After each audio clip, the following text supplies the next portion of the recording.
Masks trying to protect their, themselves and their families from, because they're being doxxed, their spouses are being doxxed, their children are being doxxed. This modern technology, you can find out where everybody's family is, so they wear the mask in self-protection, but they do wear identifiers. I've never been in an operation and I've seen any officer who hasn't got an HSI patch or an ERO patch, an ICE patch, an FBI, DEA patch. They all have patches.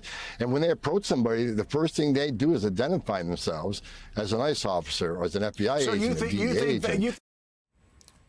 That was Border Czar Tom Homan with us on Morning Joe yesterday, addressing a major concern of many Americans when it comes to immigration enforcement, that these operations are being conducted by masked plainclothes officers. The masks are just one ICE tactic that the nonprofit Voto Latino group highlights in a new letter to congressional leaders. Sent in conjunction with over 70 other organizations, the letter calls on lawmakers to investigate the Department of Homeland Security, as well as its Secretary, Kristi Noem. It reads in part this: Secretary Noem's missteps thus far exhibit a pattern of incompetence, disregard for constitutional protections, and conduct placing U.S. citizens and lawful residents in direct danger. Under her stewardship, the actions of her department are eroding fundamental rights. And joining us now, the president of Voto Latino, Maria Teresa Kumar. Maria, good to see you again this morning. Your letter dives into a lot of concerns you have with DHS, Secretary Noem in particular. But let's just start actually with the masks issue. We pressed Border Czar Homan yesterday. You just heard some of the defense he offered. Tell us why it's so essential that these masks be removed. Well, one of the things is, unfortunately, is that what you're starting to see is a lot of copycat folks trying to present themselves as ICE agents, and you're finding folks that are actually having real harm. There's a couple of incidences where women are now declaring that they thought that these people were ICE. They didn't identify themselves, but they wore the mask, they wore the paraphernalia, and sadly, one of the, some of the women were actually assaulted. And so this is an attempt for not only to have full transparency, but for Americans to feel safe in their own country. Right now, what we're witnessing under ICE and sadly under Secretary Noem is everybody feels at risk. The incidents that you have right now of the amount of American citizens that are getting caught in the quagmire simply because they look Latino or they look like they may be undocumented should really make every American pause. I do think that there's an opportunity to do this if the mandate is to do deportations of the folks that have broken the law and that are outside of the law, there are ways to do this. I remind folks that under Obama, he was the deporter in chief. He deported more people than any other president in history.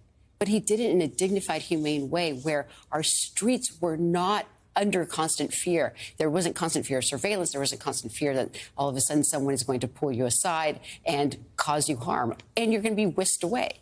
The amount of children right now that are suffering real mental health issues because they're having these conversations with their parents, but then they're also afraid that when they come back home, their undocumented loved one won't be home, is going through the roof. And so this is not only a public health crisis, but it's also how we actually want to conduct ourselves when we want to say we want to be abiding by the law. And right now, there's so many, it's a litany of all these folks where sadly, they have not only not abiding by the law, but they are violating not only U.S. citizen rights, but one can say just human rights. Maria, you raise a lot of issues in this letter, and you demand an oversight hearing by Congress. Congress, as you may be aware, is controlled by Republicans. And I wonder if you have any realistic expectation that Congress will agree to an oversight hearing as you demand. And if they don't, what is it that Democrats could do on this issue failing since they do not have control of Congress?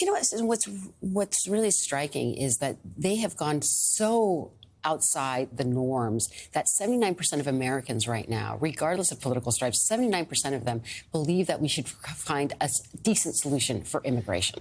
They actually are siding on the side of immigrants. We haven't seen approval ratings for immigration reform since DACA. These are numbers that are outside the roof. So we can talk about what the Democrats can do, but if you deeply believe in having dignity for human work, that if you believe that your neighbors should have, should basically have fair process, then as an independent, as a Republican, as a Democrat, call your member of Congress and demand oversight. Because, yes, one can house it as a Democratic issue, but in fact, these are civil liberties of every single American, regardless of your political stripes. And they may start with immigrants, but they're not going to end with immigrants. And we know this because they're already starting to target U.S. citizens. And so I would encourage people to call Republicans. There's a midterm next year. And in that midterm, there are 27 vulnerable Republicans. For those folks that care about their caretaker or about their coach or about their pastor, it's time for us as Americans to stand up and draw the line of what is not acceptable. And what we're asking in this letter is do your job the mandate that you believe you may have, but do it in a way that is not putting Americans and vulnerable people at risk, and do it with dignity.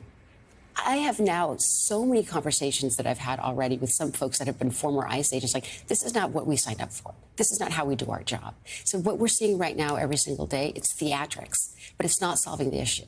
And if Republicans are serious in solving the issue, then have that conversation, have a policy that they can propose, and then we can negotiate like adults. President of the Voto Latino Foundation, Maria Teresa Kumar, thank you for being with us this morning.